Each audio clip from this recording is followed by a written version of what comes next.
Hepinize merhaba. Bir Japon anime filmini konu alıyoruz bu programda. 1988 yılından Grave of the Fireflies, Ateş Böceklerinin Mezarı. Bir Stüdyo Ghibli yapımı. Yönetmeni Isao Takahata. Takahata, Miyazaki ile birlikte Stüdyo Ghibli'nin kurucularından. Takahata, çocukluğumuzun iz bırakan animelerinden Heidi'nin de yaratıcısı. Ateş Böceklerinin Mezarı, İkinci Dünya Savaşı'nın sonlarında Kobe'de geçer. Hava bombardımanı devam etmektedir ve Japonya'nın geleneksel kağıt ve tahta evleri alev alev yanmaktadır. Sığınaklara ulaşmaya çalışanlar arasında 14 yaşındaki Seita ile 4 yaşındaki kız kardeşi Setsuko da vardır. Bombardıman sırasında annelerini kaybederler, donanmadaki babalarından da haber alamazlar. İki çocuk evsiz kalır, bir süre teyzelerinin yanında kalsalar da teyzesiyle anlaşamayan Seita kız kardeşini de alarak oradan kaçar. İki kardeş kullanılmayan bir sığınakta yaşamaya başlar. Ancak beslenemedikleri için bir süre sonra küçük kızın sağlığı bozulur, savaşın bitiminden çok kısa süre sonra ölür. Bir ay sonra da Saita hayata veda eder. Yönetmen Takahata, filmin senaryosunu yazar Akiyuki Nosaka'nın 1967 tarihli yarı otobiyografik öyküsünden hareketle yazmıştır. Nosaka öyküdeki 14 yaşındaki Saita gibi İkinci Dünya Savaşı'nın sonlarında hava bombardımanlarına şahit olmuştur. Kız kardeşi de daha 16 aylıkken kötü beslenme sonucu hayatını kaybetmiştir. Bu çocukluk travması Nosaka'da bir suçluluk duygusu yaratmıştır. Bu nedenle Ateş Böceklerinin Mezarı, kız kardeşe karşı bir saygı duruşu ve travmayla başa çıkma yolunda bir adımdır. Yazar daha sonraki otobiyografik yazılarında öyküdeki Saita'nın aksine kardeşine her zaman yeterince iyi davranmadığını, bazen kız kardeşinin yemesi gereken yiyecekleri kendisinin yediğini, ağlayan kardeşini susturmak için onun kafasına vurduğunu ifade etmiştir. Nosaka savaş sırasında bunları yaşarken filmin yönetmeni Takahata 9 yaşındaydı ve Kobe'nin 70 mil batısındaki Okahama'da yaşıyordu. Bir gece kız kardeşiyle bombardımanın sesine uyandılar. Evde yalnızlardı, babaları müdürlük yaptığı okula imparatorun törensel fotoğrafını korumak amacıyla gitmek zorunda kalmıştı. Arka bahçedeki sığınakta saklananları fark edemeyen iki kardeş panik halinde şehre doğru koşmaya başladı. Bu arada meydana gelen patlamada Takahata'nın küçük kız kardeşi yaralandı. Onun hayatını kurtaran yine Takahata oldu. Aile 2 gün sonra bir araya gelebildi. Savaş sonrası Japonya'daki yıkım gözle görülen bir şeydi. Kimsenin bunları anlatmasına gerek yoktu. 10 yıl içinde her yer temizlendi, kötü anılar da ötelendi. Ancak bir süre sonra Vietnam Savaşı anıları tetiklemeye başladı. Savaşın Japon medyasında yer bulması, Japonya'nın Amerika Birleşik Devletleri'ne teknik destek sağlaması, geçmişteki savaş günlerinin üstünü açtı. Bazı Japon yazar ve sanatçılar bunu ifade etmeye, savaşı sorgulamaya başladı. İşte İkinci Dünya Savaşı'ndan 22 yıl sonra yayımlanan Ateş Böceklerinin Mezarını bu bağlamda düşünmekte yararlı olacaktır. Nosaka'yı harekete geçiren bir diğer etken de o dönem kendi kızının savaşta ölen kız kardeşiyle aynı yaşta olmasıdır. Nosaka'nın öyküsünün yayımlanmasından 20 yıl sonra da Takahata'nın öykünün sinema adaptasyonu seyirciyle buluştu. Ateş Böceklerinin Mezarında bir yazar ve bir yönetmenin yollarının kesişmiş olması çarpıcıdır. Bu aynı zamanda kişisel ve toplumsal belleklerin yeniden değerlendirilmesi anlamına da gelir. Bu bilgilerin ardından şimdi filmin neden izlenmesi gerektiğini 3 ana başlık altında çalışalım.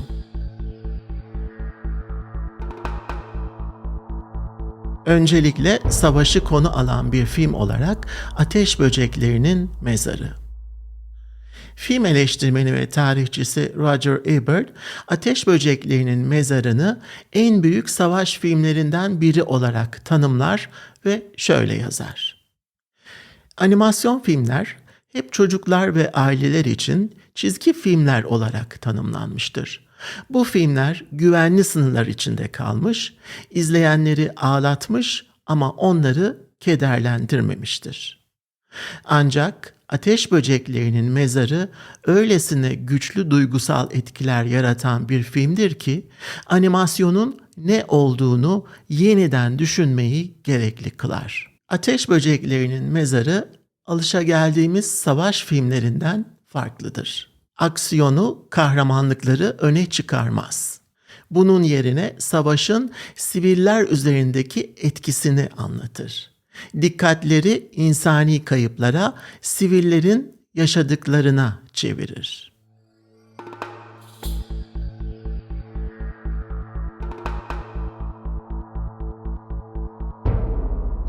Ve bir diğer başlık, çocukların bakış açısını merkezine alan bir film olarak Ateş Böceklerinin Mezarı. Ateş Böceklerinin Mezarı, çocukların bakış açısını anlatır. 14 yaşındaki Seita ve 4 yaşındaki Setsuko. Çocuk masumiyetinden bakınca savaşın sert gerçekleri daha da keskinleşir. Savaş ve kör vatanseverliğin silah gibi kullanılması daha kolay sorgulanır. Film savaşın çocukların normal yaşamlarını nasıl kesintiye uğrattığını ve bunun onları nasıl etkilediğini gösterir. Kayıplar o yaştaki çocuklar için son derece karmaşıktır. Ancak film çocukların bu duygularla nasıl başa çıkmaya çalıştıklarını da gösterir. Bu nedenle filmdeki mutluluk anlarında kalmak sorgulatıcı olur.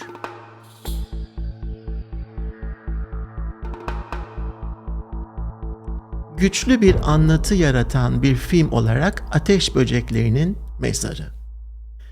Film nitelikli bir hikaye anlatımı sergiler. Öncelikle anlatıcıya bakalım. Setsuko başlangıçta seyircinin gözü hizasından kameraya bakar. Birinci tekil şahıs kullanarak bize seslenir. 21 Eylül 1945, öldüğüm geceydi. Böylece hikayenin ölen çocukların ruhlarından bize ulaşacağını anlarız. İki kardeşin ruhları ölüm sonrası yeniden bir araya gelecek ve yaşamlarındaki son günlere bir dizi geri dönüş yapılacaktır. Bunun duygusal etkisini filmi izledikçe daha iyi kavrarız. Olayların nereye varacağını filmin başında öğrenmemiz, filmi daha farklı izlememizi sağlar. Karakter gelişimine, duygulara, iç seslere odaklanır, çocukların bakış açısıyla doğrudan bağ kurarız. Hikayedeki karakter seçimi de altı çizilesidir. Setsuko, geleneksel savaş filmlerinde rastladığımız kahraman tipine uymaz. Kız kardeşinin hayatta kalması için elinden geleni yapar, ancak zaafları da vardır. Kibirli, dik kafalıdır. İki çocuğun etrafındaki yetişkinler de tek boyutlu değildir. Bazıları çok katı, bazıları yardımseverdir. Ancak savaş atmosferinde yargılamak da sağlıklı olmaz. Örneğin teyze ölen annenin kimonosunu satar. Bu onun çocukları anlamadığını gösterir. Çocukların anneleriyle olan tek bağını koparmış olur. Film insan doğasındaki çeşitliliği yansıtır ve savaşın neden olduğu travmanın insanların davranışlarına nasıl etki edebileceğini gösterir.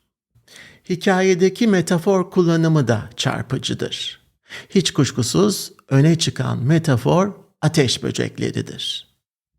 Film boyunca ateş böceklerinin izini sürmek, hikayedeki evreleri görmemizde yardımcı olur. Örneğin çocukların ateş böceği avına çıktığı anlar mutlu anlardır.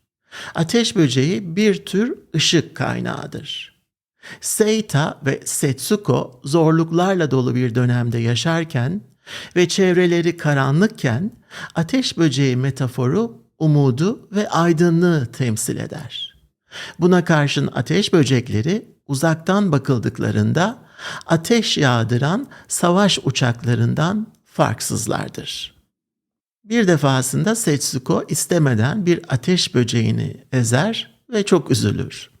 Bu onun hayatın ne kadar da kırılgan olduğunu anladığı bir andır. Ateş böceklerinin kısa süreli hayatları Setsuko'nun kısacık hayatının da habercisidir. Filmde dikkatimizi çeken bir diğer metafor da Sakuma şekerlemeleridir. Setsuko'nun sevdiği bu şekerler mutlu çocukluk günlerine kurulan bir köprüdür. Savaşın karanlığında geçici de olsa nefes alma anlarına eşlik ederler. Ancak bu şekerlerin kutusuna Seita ölen kız kardeşinin küllerini koyacaktır. Seita istasyonda öldüğünde devriye gezen görevli kutuyu kaldırıp attığında bu şeker kutusundan saçılanlar iki kardeşin ruhunu bir araya getirir. Ateş böceklerinin mezarı savaşın yıkıcı etkisini çocuklar üzerinden anlatan bir filmdir. Yargılamaz, kararı izleyicisine bırakır. İzleyen de kalmaya devam eder. Savaşların bitmediği dünyamız için de bir derstir aynı zamanda. Yeniden buluşana kadar iyi filmlerle kalın, hoşça kalın.